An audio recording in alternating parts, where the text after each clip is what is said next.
So let's continue with this conversation about isomers. So where we left off, we were looking at two different types of isomers that you've already been at least a little bit introduced to: constitutional isomers that we talked about in week 1, and stereoisomers that we talked about in week 2, but didn't call stereoisomers until today.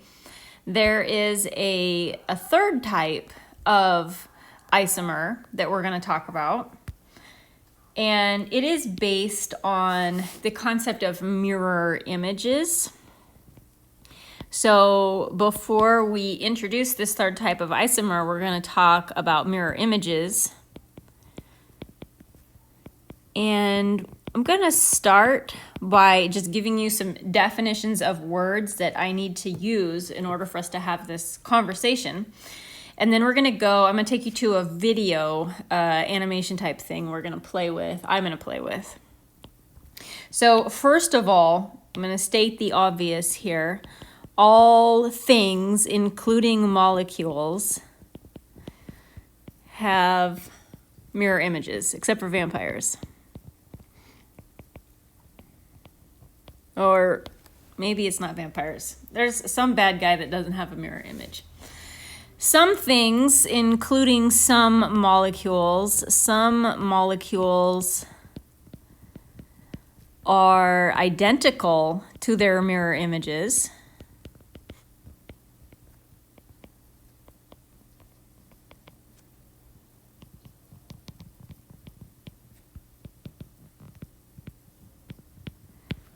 Some things are not identical to their mirror images.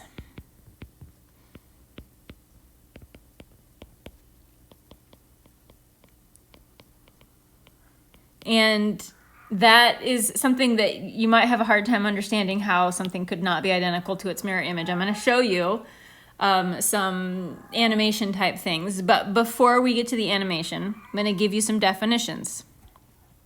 So we have two words that we use: achiral, not it's not achiral, it's achiral. Achiral and chiral, not chiral.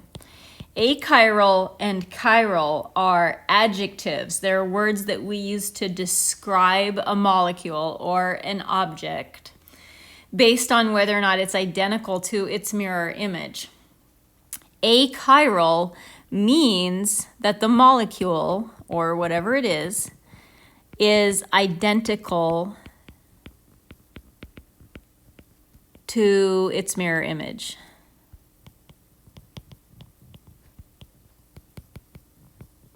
And when we call a molecule chiral, chiral is an adjective that means that the molecule,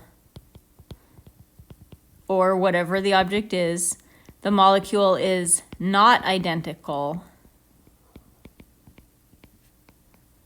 to its mirror image.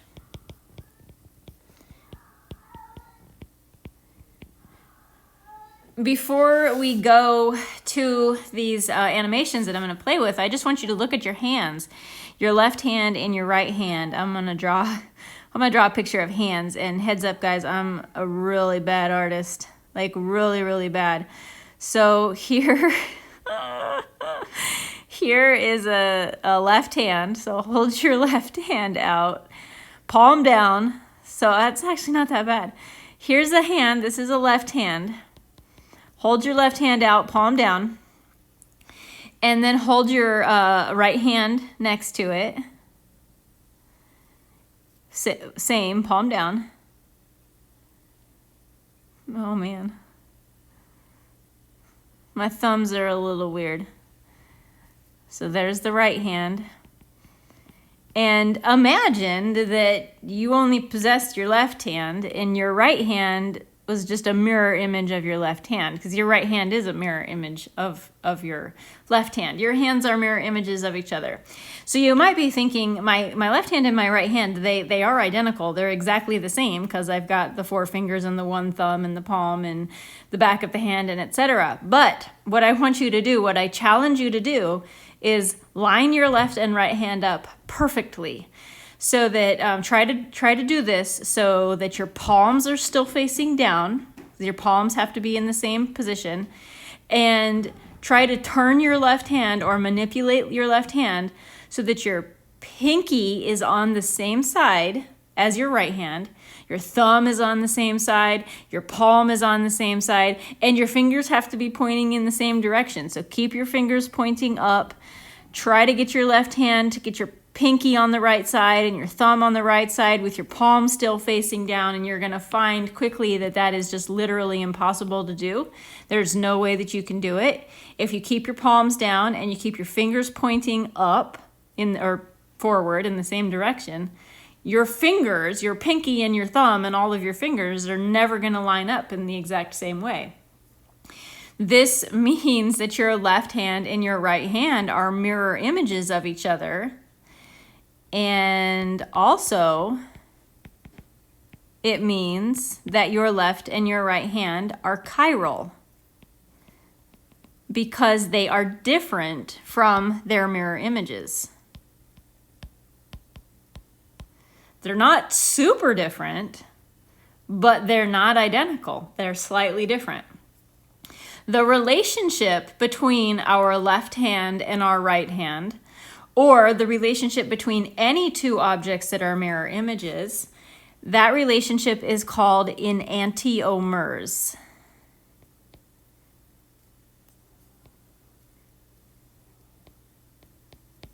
Enantiomers are two objects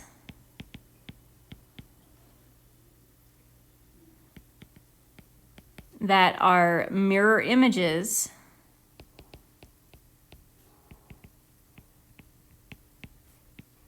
of each other. Enantiomerism is a type of stereoisomerism. So enantiomers are a type of stereoisomer. Remember, a stereoisomer is a set of molecules that has the same connection, pinky to the ring finger to the middle finger to the pointer finger to the thumb. So it's the same connection, the same order, but there's something about the shape that's different. So the stereoisomers that we've looked at so far have been cis and trans. Stereoisomers can be either cis and trans, which we've seen, or they can be enantiomers, which just means that they are mirror images. So let's take a look at this with some molecules. And this software that I'm using, this is called MolView. You can see the URL up at the top, molview.org. And this is free. Anybody can use it. You don't have to even download anything. It's just in your browser.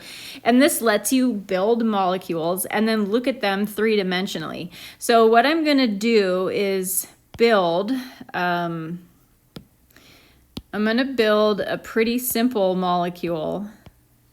It's going to have a carbon with 2 hydrogens and 2 chlorines on it. And I'm going to add a component to this structure. So I'm going to put this, we call that a wedge bond, and this guy we call that a dash bond. I'm going to put those in there because I want you to understand what the wedge bond and the dash bond look like. So what I'm going to do now is turn that structure that I just drew into a 3D representation. Maybe I'm not going to do that.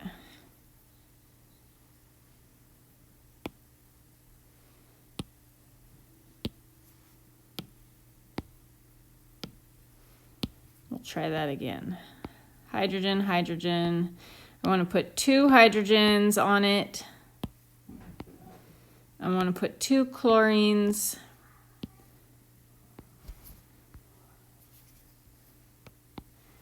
And I want to see this molecule in 3D. It's not going to let me do it. Okay, that's fine. I have to do something different about it. There we go. So here it is down here at the bottom. Sorry that took a minute for me to get it figured out. And down here, what I'm moving around, this is a three-dimensional representation of the molecule that I drew up top, the carbon with the hydrogen and the bromine and the chlorine and the chlorine. And what I'm wanting you to see is the use of, I want you to understand the use of the wedge and the dashy bond, the wedge going to the bromine and the dashy bond going to the hydrogen. So those wedge and dash bonds represent direction in the position of the bond. The straight bonds, the bond between carbon and chlorine and the other bond between carbon and chlorine, those bonds are used to indicate, or those lines are used to indicate a bond that is parallel with the plane of the paper. So down here with this model, I'm spinning it around, and what I'm going to do is take the two chlorines, which are green, and I want to rotate them so that they are flat with the plane of the paper. And when I do that, you can see that the red sphere, which is the bromine, that red sphere is sticking up in front. And that white sphere, which is the hydrogen, that's sticking back behind the molecule in 3 dimensions. And I encourage you to open up this website and build this and play with this model so that you can get a feel for it yourself. And so what I'm going to do now is make another exactly the same molecule. So I'm going to do a carbon, I want to have a chlorine sticking up, and I'm going to have another chlorine sticking out here. This time I'm going to build a model that's a mirror image of the first one. So that means that I still have a hydrogen dashy and I have a bromine that's wedged. But just like your left hand and your right hand, I have these two molecules that are built as mirror images. And I'm gonna get a model of that second one as well. So now I have these two molecules down here, side by side, representing the molecules that are up, that the structures that we drew up top. And as I rotate this around, you can see, hopefully you can see, that these two molecules are actually identical to each other. So when I line them up, I feel like this is maybe the easiest way to show it. That gray sphere, which is the carbon, there's a green hydrogen that's like sticking up in front, and there's a green chlorine that's sticking down, and the bromine is sticking kind of up and to the right, and that white hydrogen is sticking towards the back. And as I rotate these around, I hope that you can see that these molecules are actually exactly the same. They're identical, which would mean that these molecules are not enantiomers. They are, even though we drew two mirror images, they are exactly the same as each other. But let me change something about these molecules. So let me change for each one of them, change one of the chlorines to an iodine for each one of them. And now let's make a 3D model again. Okay, so now I've got these ones. The purple sphere is the iodine, green is chlorine, red is the bromine. And as we rotate these around, just kind of like with your left hand and your right hand, there's never going to be a way, you could play with this all day, there's never going to be a way that we're going to be able to line these up perfectly with each other to make them represent the same molecule. So I'm going to go like this. If I twist it like this, I've got the white hydrogen and the purple iodine oriented the same way. So for both of them, the white hydrogen is up to the left and the purple iodine is pointing down. But when I do it like this, the red bromine is behind on the molecule that's on top, and it's in front on the molecule that's down on the bottom. So the bromine and the chlorine are in weird positions. So if I twist it again to try to get the bromine and the chlorine to line up with each other, which I don't even know if I can figure out how to do that. I can play with this. Here's another option. So now again, I've got the white hydrogens and the purple iodines that are pointing in roughly the same direction, but the red and the green spheres, they're not lining up with each other anymore. And there's gonna be no possible way that I'm gonna be able to align these molecules up so that all 4 of those spheres are pointing in the same direction. This means that these 2 molecules are enantiomers of each other.